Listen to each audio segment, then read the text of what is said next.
Welcome back to super 30 classes. Super 30 classes में आप सभी का स्वागत है। जैसा कि आपको पता है, हमारी 10th क्लास की ज्योग्राफी चल रही थी और 10th क्लास की ज्योग्राफी में हमने एक चैप्टर लिया था भारतीय कृषि के बारे में। उस चैप्टर में हमने कृषि के जो विभिन्न प्रकार हैं, भारतीय कृषि की जो प्रमुख फसलें हैं, तिलहन फसलें, खाद्यान्न फसलें, है ना, वाणिज्यिक फसलें, उन सभी फसलों के बारे में हमने देखा था। और उसके साथ साथ हमने देखा कि किस प्रकार भारत में जो है कृषि की जो फसलें हैं उनका वर्गीकरण किन किन क्षेत्रों में किया गया है, कौन सी फसल किस क्षेत्र में होती है और किस फसल के लिए किस प्रकार की जो भौगोलिक विशेषताएं होना आवश्यक है, उन सभी शर्तों के बारे में हमने पिछली क्लास में देखा था। आज हम बात करेंगे 10th क्लास के ही जो 8th चैप्टर जो है आपका जल संसाधन, उस चैप्टर के बारे में। तो देखिए, सबसे पहले स्टार्ट करने से पहले, जैसा कि नाम से पता है, टॉपिक दे रखा है जल संसाधन। तो बात आती है कि सर चैप्टर में है क्या, है ना। तो टॉपिक है क्या, इस टॉपिक का नाम क्या है, जैसे नाम दे रखा है जल संसाधन, तो उसका मीनिंग क्या होता है। तो सबसे पहली बात देखिए, ध्यान रखें, बहुत ही इंपॉर्टेंट बात बता रहा हूं मैं आपको। अगर ये चीज समझ में आ गई तो आपको पूरा चैप्टर समझ में आ जाएगा। कि सबसे पहली बात कि संसाधन जो होता है वो हम किसे कहते हैं। आपने वर्ड सुना होगा रिसोर्सेज, आपने वर्ड सुना होगा संसाधन, रिसोर्सेज। हम रिसोर्सेज किसे कहते हैं? तो अगर आप ध्यान से देखें, आपने सुना होगा कि मनुष्य की जो आवश्यकताएं हैं वो असीमित होती है ना। मनुष्य की आवश्यकताएं असीमित होती हैं। तो इन आवश्यकताओं को कोई भी वस्तु यदि मनुष्य की किसी आवश्यकताओं को पूरी करती है, कोई भी वस्तु, चाहे वो मिट्टी भी हो, कुछ भी हो, अगर वो मनुष्य की आवश्यकताओं को पूरा कर रही है, मनुष्य की आवश्यकताओं की पूर्ति कर रही है, तो वह वस्तु क्या बन जाती है? अपने आप में एक संसाधन बन जाती है। क्या बन जाती है? संसाधन। जैसे मुझे आपको पढ़ाना है ना, चलो इस एग्जांपल एक बार रहने देते हैं। जैसे माना कि आपको एक मकान बनाना है, एक बिल्डिंग बनानी है। बिल्डिंग बनाने के लिए आपको क्या क्या चाहिए? कुछ रॉ मटेरियल चाहिए, है ना। जैसे मिट्टी चाहिए, कच्चा माल चाहिए ना आपको, मिट्टी चाहिए, रेत चाहिए, कंकड़ पत्थर, है ना, ईंटें, सीमेंट, ये सब कुछ चाहिए। तो यहाँ आपकी आवश्यकता क्या है? मकान बनाने की। और आपकी आवश्यकताओं को पूरा कौन कर रहे हैं? ये मिट्टी है, कंकड़ पत्थर है, ये जो कच्चा माल है, मकान बनाने के लिए जो आवश्यक वस्तु है, वो सभी क्या कर रही है? मिलकर आपकी आवश्यकताओं को पूरा कर रही है। तो वो जो मिट्टी है पहले क्या थी? एक वस्तु थी। लेकिन जब उस मिट्टी ने आपकी आवश्यकताओं को पूरा कर दिया, आपकी जो आवश्यकताएं हैं, जब उसने आपकी आवश्यकताओं को पूरा किया, तो वही मिट्टी क्या बन जाएगी? एक संसाधन बन जाएगी। क्या बन जाएगी? संसाधन। क्लियर हो गई पहली बात। फिर हम एग्जाम्पल जो पहले लिया, आपको क्लियर कर रहा हूँ कि माना आपको पढ़ना है, आपकी आवश्यकता क्या है? आपको पढ़ना। और मैं क्या कर रहा हूँ? आपको पढ़ा रहा हूँ। दैट मीन्स मैं यहाँ पर आपकी आवश्यकताओं को पूरा कर रहा हूँ या नहीं? कर रहा हूँ ना। आपकी आवश्यकता जो है पढ़ने की, उस आवश्यकता को मैं पूरा कर रहा हूँ, तो मैं भी आपके लिए क्या हुआ? एक संसाधन हुआ। तो हम कह सकते हैं जो मनुष्य है वो भी एक क्या होता है? संसाधन होता है। क्या होता है? अपने आप में एक संसाधन। क्लियर हो गई बात? क्लियर हो चुका होगा आपका कि फर्स्ट ऑफ ऑल संसाधन किसे कहते हैं। अब बात आती है जल संसाधन की, कि क्या जल भी एक संसाधन है क्या? और हमें जीवित रहने के लिए जल की आवश्यकता होती है। बिना जल के जो जीवन तो संभव ही नहीं है। तो जल भी क्या कर रहा है? हमारे जीवित रहने की आवश्यकताओं को पूरा कर रहा है। तो इस आधार पर जो जल है उसको भी हम एक संसाधन कह सकते हैं। मनुष्य जो है उसको भी हम एक संसाधन कह सकते हैं। तो जल जो संसाधन है उसके बारे में हम आज की क्लास में पढ़ेंगे। तो देखिए, स्टार्ट करते हैं सबसे पहले कि आपने देखा होगा कि जल का अगर वर्गीकरण देखा जाए, है ना, पृथ्वी जो है, पृथ्वी को हम देखें अगर, तो विश्व में जितने भी ग्रह है उसमें से पृथ्वी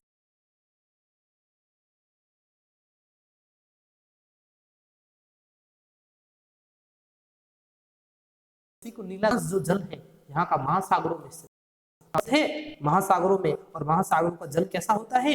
खारा होता है, जो कि पीने के योग्य नहीं है, जिसका उपयोग नहीं लिया जा सकता। तो अगर देखा जाए अन्य जो शेष जल है जो महासागरों में नहीं होने के अलावा, जो अन्य स्थलीय भाग पर हमारा जो जल है, जो पीने योग्य जल है, उसका हमारे यहाँ अभाव है। आपने देखा होगा हमारे देश के अनेक ऐसे हिस्से हैं जहाँ पर जल की एक विकराल समस्या है। वहां पर कभी सूखा होता है तो कभी अकाल की समस्या जन्म लेती है। वो सारा समस्याएं किसके कारण जन्म लेती है? इस जल संसाधन की। तो आज हम पहले जल का वर्गीकरण देखेंगे कि पृथ्वी के कितने प्रतिशत भाग पर जल है, उसमें से भी पीने योग्य जल कितना है ना, भूमिगत जल कितना है, उस सभी के बारे में आज हम देखेंगे। तो देखें, जल प्रकृति की एक अनुपम देन है जो कि पृथ्वी पर समस्त क्रियाओं को गति प्रदान करता है। मैंने आपको कहा कि जल जो है सबसे पहली बात की एक प्राकृतिक संसाधन है। क्यों? क्योंकि हमें प्रकृति से प्राप्त है। और ये क्या करता है? पृथ्वी के ऊपर जितनी भी क्रियाएं होती है सभी क्रियाओं को क्या करता है? गति प्रदान करता है। जल के बिना जीवन जो है, मैंने आपको पहले भी कहा कि निरर्थक है, जल जीवन का आधार है। पृथ्वी के धरातल पर 71% जल तथा 29% स्थल है। अब हम बात करें हमारी पृथ्वी की, तो पृथ्वी का जो धरातल है ना, उस धरातल पर यानी पृथ्वी पर अगर देखा जाए तो 1% भाग पर है ना, 71% भाग पर जो क्या है, जल है, और शेष हमारी पृथ्वी का 29% जो भाग है उस पर क्या है, स्थल है, यानी स्थलीय भूभाग है। क्लियर। अब जो जल हमने देखा 71% जल देखा हमारी पृथ्वी पर है, इस जल का जो अगर देखा जाए यानी जितना भी जल हमारी पृथ्वी पर उपस्थित है उस कुल जल में से 97% पार्ट जो है, 97% भाग महासागरों में खारे खारे पानी के रूप में। अब आप सोच लें हमारे पृथ्वी पर उपस्थित उपलब्ध कुल जल का 97% 97% पार्ट जो है महासागरों में है, और वो भी खारे पानी के रूप में, जिसका हम कोई उपयोग नहीं ले सकते, तथा शेष 3% भाग उपयोग हेतु उपलब्ध है। तब सोचे आप कि जल कितनी समस्या है जल के संबंध में। केवल 3% जल है जिसका ही हम उपयोग ले सकते हैं, और 97% पार्ट जो है वो महासागरों में खारे पानी के रूप में उपस्थित है। अब यहाँ पर देखें कि जो 3% जल हमारे पास उपलब्ध है हमारी पृथ्वी पर, जो कि उपयोग में लेने योग्य है ना, जो सिर्फ उपयोग में लेने योग्य जो जल है हमारी पृथ्वी पर, महासागरों के अतिरिक्त जो जल है, उस जल का भी अगर देखा जाए कि जो महासागरों के अतिरिक्त हमारे जल है, यहाँ पर आपने देखा होगा तालाबों में है ना, नदियों में, झीलों में, कुओं में, बावड़ियों में, और भूमिगत जल अगर देखा जाए तो इस जल में से भी कुल जो जल है उसका 69% हिम के रूप में तथा 30% भूमिगत रूप में रहता है। यानी हमारी पृथ्वी पर जो जल है, जो उपयोग योग्य जल है, जिसका हम उपयोग ले सकते हैं, उसका 69% पार्ट, 69% भाग जो है वो बर्फ के रूप में जमा हुआ है। किसके रूप में? बर्फ के रूप में जमा हुआ है। हमारे बड़े बड़े पर्वत बने हुए हैं, है ना।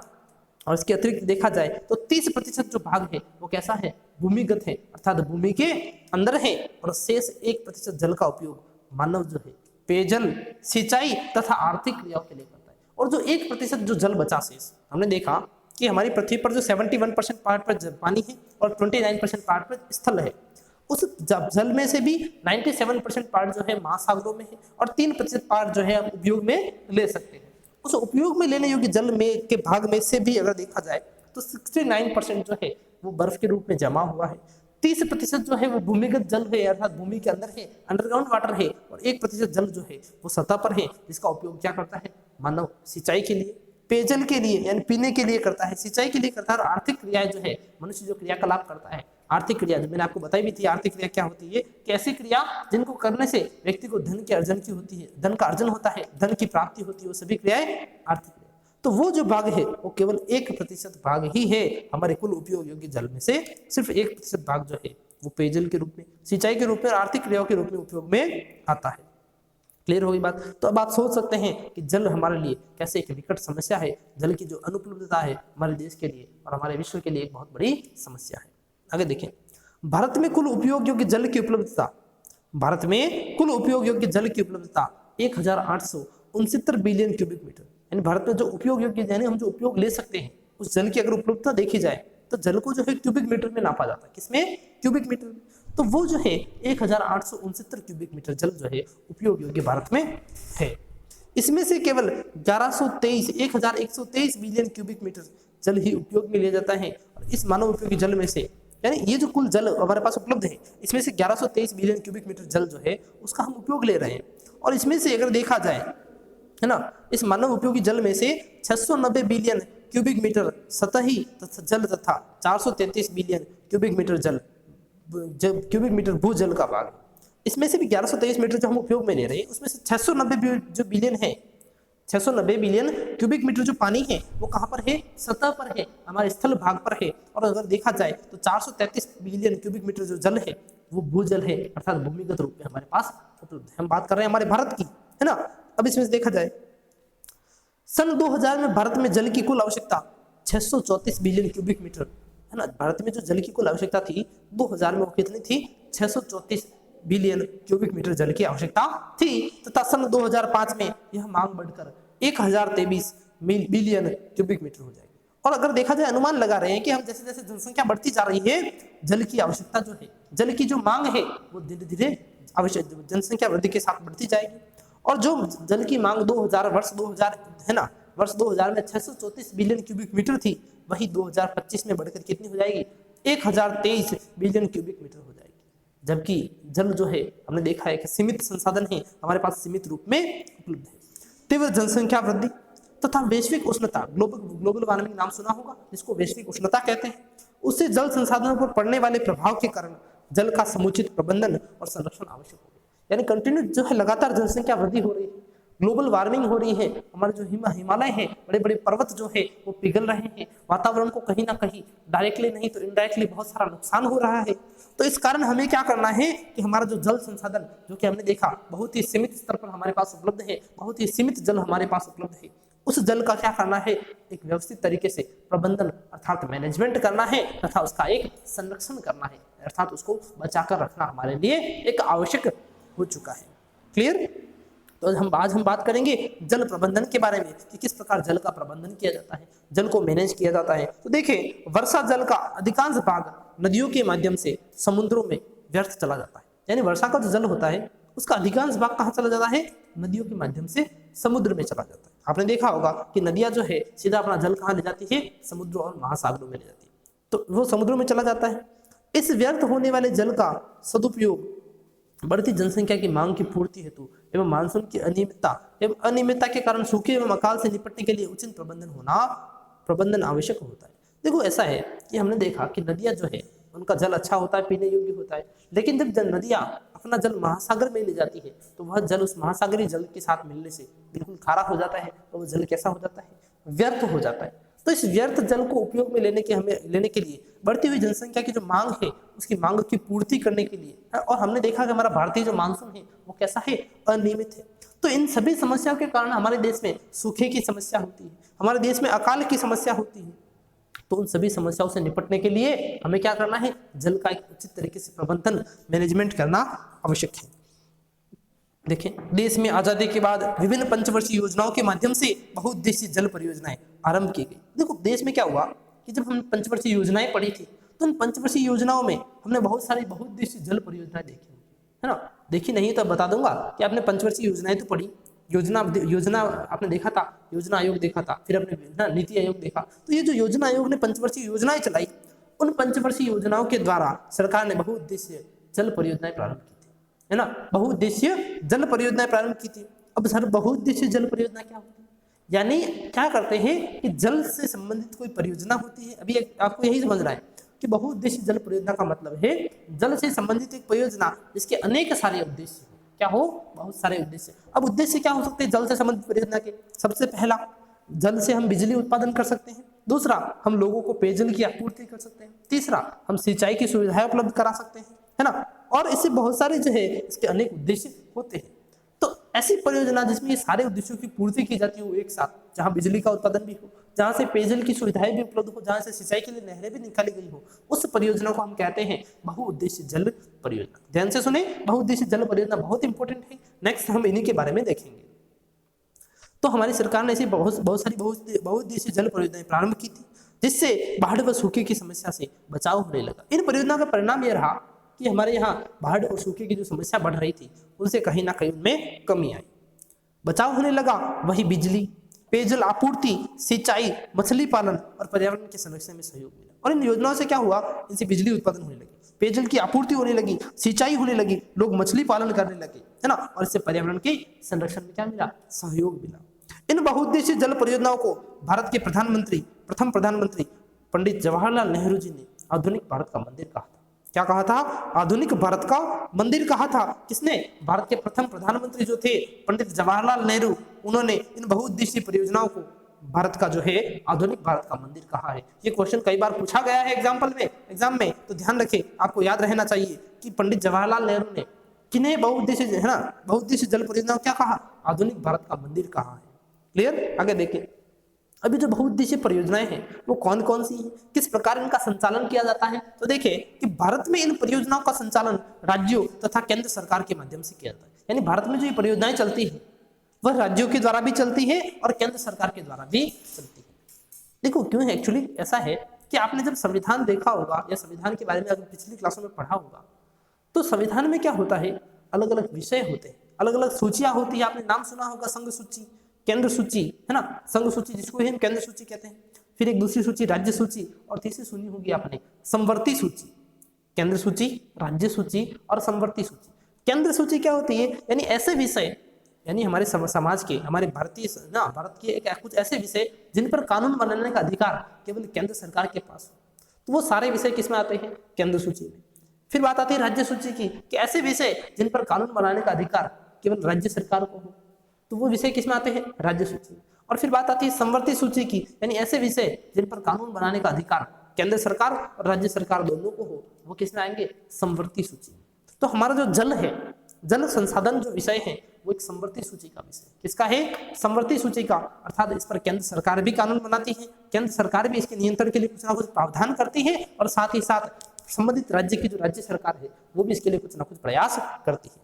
देखें, भारत में इन परियोजनाओं का संचालन राज्यों तथा केंद्र सरकार दोनों के माध्यम से किया जाता है। इन दोनों सरकारें जो है, केंद्र सरकार हो चाहे राज्य सरकार हो, इन परियोजनाओं का क्या करती है? संचालन करती है। अब देखिए केंद्र सरकार द्वारा क्या चलाई जाती है, तो केंद्र सरकार के द्वारा महत्वपूर्ण परियोजनाओं जैसे भाखड़ा नांगल, रिहंद, दामोदर, हीराकुंड, कोसी, टिहरी परियोजना आदि का क्रियान्वयन किया जा रहा है। ये जो परियोजनाएं मैंने देखी बताई आपको, सबसे पहले जैसे भाखड़ा नांगल परियोजना है ना, तो भाखड़ा नांगल एक परियोजना है जिसमें भाखड़ा नांगल बांध बनाया हुआ है ना। वहां पर क्या किया जाता है? उस बांध से बिजली उत्पादन की जाती है, उस बांध वाले क्षेत्र में जो है पेयजल की आपूर्ति की जाती है ना। और क्या किया जाता है? तो उस बांध वाले क्षेत्र में जो है सिंचाई जल की आपूर्ति की जाती है, वहां पर मछली पालन किया जाता है। तो इस प्रकार वहां एक ही बांध से, एक ही परियोजना से अनेक प्रकार के उद्देश्यों की प्राप्ति की जाती है।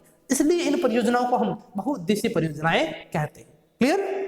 देखें केंद्र सरकार ने कौन कौन सी बहुउद्देशीय परियोजना चलाई, तो सबसे पहली भाखड़ा नांगल परियोजना, रिहंद परियोजना, ये सब परियोजनाओं के नाम है। दामोदर घाटी परियोजना आपने नाम सुना होगा, हीराकुंड परियोजना, कोसी नदी है, उस कोसी नदी पर परियोजना बनी हुई कोसी परियोजना, फिर टिहरी परियोजना, टिहरी डैम बना हुआ, टिहरी बांध। तो इस प्रकार की जो परियोजनाएं हैं इनका संचालन कौन करती है? केंद्र सरकार करती है। तो इसके अतिरिक्त अगर देखा जाए राज्य सरकार, तो राज्य सरकार भी बहुत सारी परियोजनाओं का संचालन करती है। जैसे देखिए हम राज्य सरकारों के माध्यम से अगर देखा जाए तो राज्य सरकारों के माध्यम से चंबल परियोजना, आपने देखा होगा चंबल नदी मध्य प्रदेश से बहती है, राजस्थान में आती है ना, मध्य प्रदेश राजस्थान में बहती है, और राजस्थान के बहने के बाद ये उत्तर प्रदेश में भी बहती है। तो इस नदी पर क्या है कि बहुत सारी परियोजनाएं, एक परियोजना बनाई गई है, उस परियोजना का नाम दे दिया चंबल परियोजना। अब ये परियोजना हमने देखा कि नदी मध्य प्रदेश में भी बहती है, राजस्थान में भी बहती है। तो इस नदी पर जो परियोजना बनी हुई है चंबल परियोजना, उसका जो उस परियोजना से जो भी लाभ होगा, उस लाभ में दो राज्यों का जो है भागीदारी है। किस किस की? पहली मध्य प्रदेश की और दूसरी राजस्थान की। क्लियर होगी? फिर दूसरी अगर परियोजना देखी जाए तो अगली है नागार्जुन सागर परियोजना। इस नागार्जुन सागर परियोजना जो है वो आंध्र प्रदेश सरकार की है। फिर तुंगभद्रा परियोजना, ये देखी जाए तो ये भी आंध्र प्रदेश और कर्नाटक सरकार की संयुक्त परियोजना है। फिर सरदार सरोवर परियोजना, आपने नाम सुना ही होगा, नर्मदा नदी पर एक बांध बना हुआ है गुजरात में, सरदार सरोवर बांध, सुना है, बहुत ही फेमस है। अभी अब क्यों फेमस है अभी आगे बताता हूँ। आपने सरदार सरोवर बांध का नाम सुना होगा जो कि नर्मदा नदी पर बना है, और उस बांध के ऊपर आपको ये पता हो तो हमारी विश्व की सबसे ऊंची मूर्ति जो कि हमारे भारत में स्थित है, जिसे स्टैचू ऑफ यूनिटी के नाम से जाना जाता है, सरदार वल्लभ भाई पटेल की जो मूर्ति है वही इसी सरदार सरोवर बांध पर बनी हुई है, और इस जगह पर सरदार सरोवर परियोजना स्थापित की गई है। अब इस परियोजना में देखा जाए तो इस परियोजना में जो हिस्सेदारी है भारत के 3 राज्यों की, गुजरात, मध्य प्रदेश और राजस्थान की है। ध्यान रखिए उस स्टैचू ऑफ यूनिटी का नहीं कह रहा हूं मैं, उस बांध पर जो परियोजना बनाई गई है, दैट मींस बांध से बिजली बनाई जाती है, उस बांध से सिंचाई की जाती है, उस बांध से पेयजल की आपूर्ति की जाती है, उस बांध में मछली पालन किया जाता है, उस बांध में नौका विहार किया जाता है। तो ये जो सारे कार्य है उस एक ही बांध से होते हैं। तो इसमें गुजरात, मध्य प्रदेश और राजस्थान की हिस्सेदारी है। फिर अगली आती है मयूराक्षी तथा फरक्का परियोजना। अगली परियोजना है मयूराक्षी तथा फरक्का परियोजना। इसमें देखा जाए तो हमारा पश्चिम बंगाल राज्य है, वहां पर ये स्थित है। फिर माही परियोजना हमने देखा कि हम आगे बताऊंगा आपको कि माही नदी जो है भारत की एक ऐसी नदी है जो कर्क रेखा को 2 बार पार करती है। इसके बारे में आपको आगे डिटेल से बहुत अच्छा से समझाऊंगा। तो माही नदी जो है ये मध्य प्रदेश गुजरात, इस माही नदी जो है इस पर गुजरात और राजस्थान की जो है हिस्सेदारी इस परियोजना में है ना। फिर इसके बाद गंडक परियोजना जो कि बिहार और उत्तर प्रदेश की है। मत्स्यकुंड परियोजना जो है आंध्र प्रदेश और उड़ीसा की है। तो ऐसी बहुत सारी जो है परियोजनाएं, जैसी विभिन्न परियोजनाएं राज्य सरकार द्वारा संचालित की जाती है ना। ये जो परियोजनाएं हैं अनेक प्रकार की परियोजनाएं होती है, जिसमें कुछ परियोजनाएं केंद्र सरकार की होती है तो कुछ परियोजनाएं राज्य सरकारों की होती है। क्लियर हो गया? ये तो बात की हमने परियोजनाओं की, है ना, बहुउद्देशीय परियोजना की। इसमें आज हम है जो पहली जो बहुउद्देशीय परियोजना जिसे कि हम भाखड़ा नांगल परियोजना के नाम से जानते हैं, उस परियोजना के बारे में बात करेंगे। देखिए सबसे पहली बात आती है भाखड़ा नांगल परियोजना।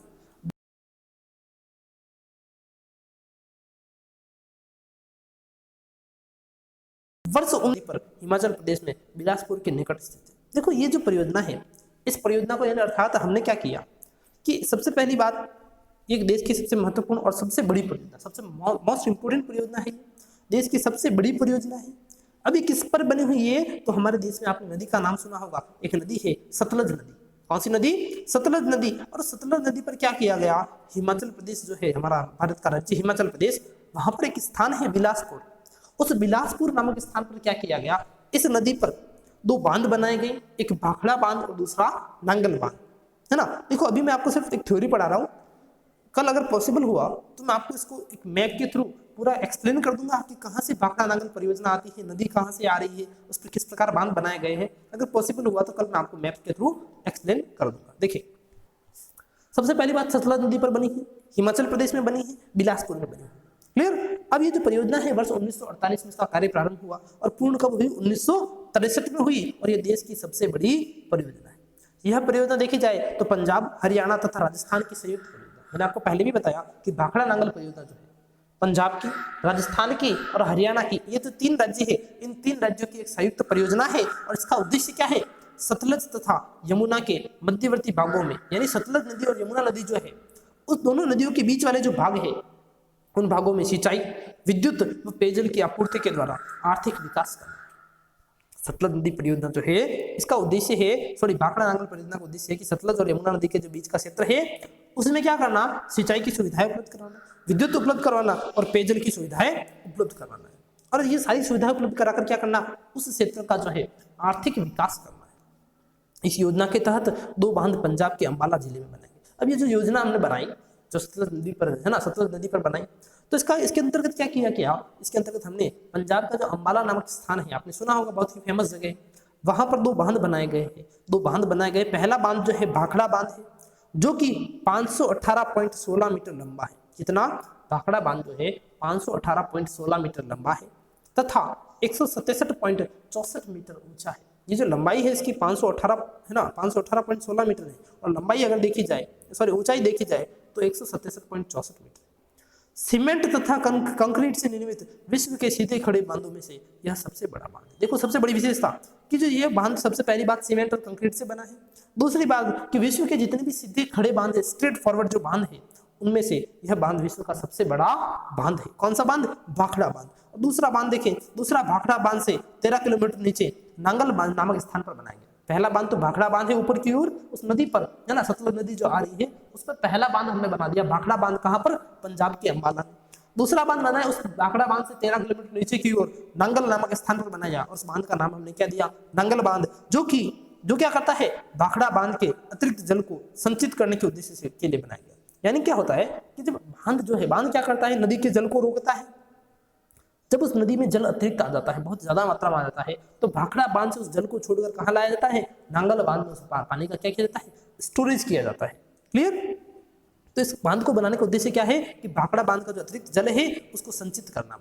ठीक। अब इन बांधों से सिंचाई के लिए भाखड़ा नहर, देखो अब भी बांध है तो इन बांधों से क्या है, बहुउद्देशीय परियोजना है। सबसे पहली बात तो यहाँ पर एक तो विद्युत उत्पादन होता है, यहाँ पर नहरें निकाली जाती है, सिंचाई परियोजनाएं निकाली जाती है। तो यहाँ पर नहरों में बात करें तो इन बांधों से सिंचाई के लिए भाखड़ा नहर, सरहिंद नहर, नांगल नहर, बिस्त दोआब नहर तथा नरवाना नहर निकाली गई। देखो इतनी सारी नहर निकाल दी हमने ये 2 परियोजनाओं से। एक ही परियोजना 2 बांध है, भाखड़ा नहर, सरहिंद नहर, नांगल नहर, बिस्त दोआब नहर तथा नरवाना नहर तथा नांगल विद्युत ग्रह कोटला तथा गंगवाला में। देखो इसमें और क्या बनाया गया कि हमने विद्युत ग्रह भी बनाए। क्या बनाए हैं? विद्युत ग्रह। दैट मीन्स वहां पर विद्युत का उत्पादन होता है। तो विद्युत ग्रह की अगर बात करें तो कौन कौन से हैं?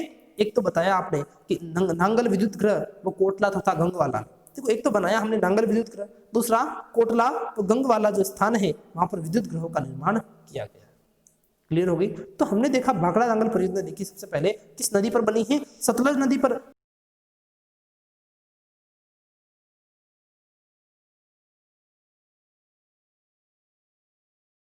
मैप 1948 में प्रारंभ हुई, 1953 में जो है 63 में पूर्ण हुई।